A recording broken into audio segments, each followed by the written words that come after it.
मैं बता रहा हूँ कि उस व्यक्ति से आप जाके पूछिए, या तो वो क्रिमिनोलॉजी बढ़िया से पढ़ ले, इस देश का कानून पढ़ ले, या देश का अदालत का जो रूल्स मैनुअल से वो पढ़ ले।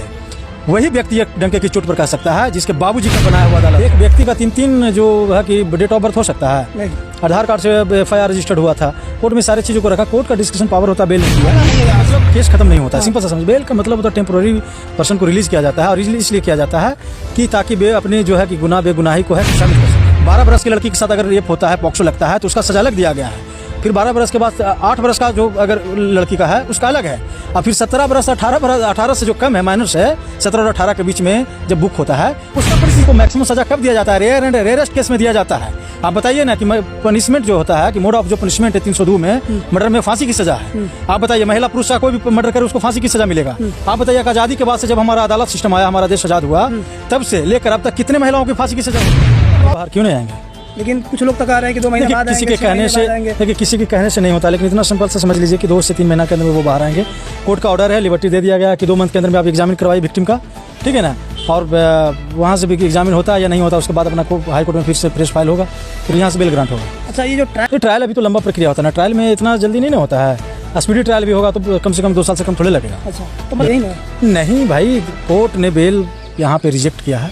रिजेक्शन में साफ लिबर्टी दे दिया है कि विक्टिम का जो है कि एग्जामिनेशन करवा दीजिए। अगर एग्जामिनेशन 2 मंथ के अंदर कंप्लीट नहीं होता है तो फिर आप यहाँ पे आइएगा, न्यू फाइल होगा बेल, और यहाँ से फिर हम चीज़ों को कंसीडर करने का काम करेंगे, फिर आप जो भी होगा बेल यहाँ से होगा, ठीक है ना। जब गवाही चलेगा तो दोनों पक्ष का ना, दोनों पक्ष आएंगे, क्रॉस एग्जामिनेशन, क्रॉस विटनेसिंग होंगे, डॉक्टर लोग आएंगे, जो इन्वेस्टिगेशन ऑफिसर जो है वो आएंगे, और जो भी उसमें केसेस में जो गवाह बने हैं वो सारे लोग आएंगे, बिल्कुल सब लोग आएंगे। नहीं आई थी तो फिर अगर नहीं आएगी तो बाहर नहीं आएगी तो ये माना जाएगा कि हॉस्टाइल कर गया।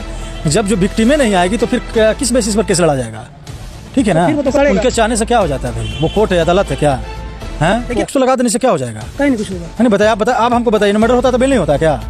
तो दोनों बेल एक भाई, एक दोनों बेल आप समझ लीजिए कि बेल जो है एक जमानत है, वो नेचुरल ऑफ जस्टिस का एक पार्ट है। आप उसको कर्टेल कैसे कर सकते हैं, है ना। बेल इज राइट, है ना, जेल इज एक्सेप्शन बोला गया है, bail is rule, jail is an exception.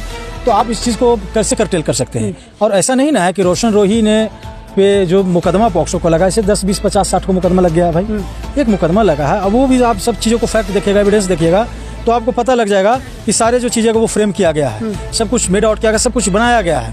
एक व्यक्ति का 3 जो है कि डेट ऑफ बर्थ हो सकता है, आधार कार्ड से FIR रजिस्टर्ड हुआ था, कोर्ट में सारी चीज़ों को रखा, कोर्ट का डिस्कशन पावर होता है, बेल नहीं दिया। लेकिन आप सिंपल समझिए, जिस आधार कार्ड से FIR हुआ है, आधार कार्ड तो वैलिड प्रूफ माना ही नहीं जाता, उसको से डिटरमाइन अति नहीं किया जा सकता है। एज जो डेट ऑफ बर्थ है उसको आप नहीं आप डिटरमाइन कर सकते हैं। ये सुप्रीम कोर्ट का गाइडलाइंस है, सुप्रीम कोर्ट का केस लॉ है, ऑर्डर है, ठीक है ना, उससे FIR हुआ है। तो मैंने कहा ना कि भाई अगर यहाँ से नहीं होगा तो फिर हम लोग के पास सुप्रीम कोर्ट का अप्रोच का रास्ता है ही, और वहाँ से तो बेल होगा ही। लेकिन हम लोग इंतजार कर रहे हैं कि अगर 2 महीने के अंदर एग्जाम नहीं होता तो फिर यहीं से बेल हो जाएगा। मान लीजिए कि कहा गया है, हमारा कानून का सिद्धांत है कि a person is presumed to be innocent guilty, a person is innocent unless proven guilty, यानी कि जब तक उसको सजा नहीं हो जाती है तब तक वो इनोसेंट है। अब इस केस में केवल इस तरह का FIR कर देने मात्र से वो कोई दोषी नहीं हो जाता जब तक कि कोर्ट ऑफ लॉ के द्वारा उसको सजा नहीं दिया जाएगा। कोई किसी पे भी आज देख लीजिए मर्डर का चार्ज लगा देगा, जो है पॉस्को का चार्ज लगा देगा, और इस तरह के चार्ज लगा देने से ही अगर कोई दोषी हो जाएगा तो कोई भी जाके कहीं भी एक FIR लॉन्च करा देगा। तो अब रही बात बेल की, तो बेल के लिए कहा गया है कि bail is a right, jail is an exception. बात सही है कि अभी कोर्ट ने उसको बेल रिजेक्ट किया है, लेकिन उसके साथ ही देखेंगे आप उस बेल ऑर्डर में तो एक कंडीशन ये है कि अगर विक्टिम 2 मंथ के अंतर 2 महीने के अंतर्गत अगर एग्जामिन नहीं होती है ट्रायल कोर्ट में तो वो रिन्यू कर सकते हैं बेल एप्लीकेशन का।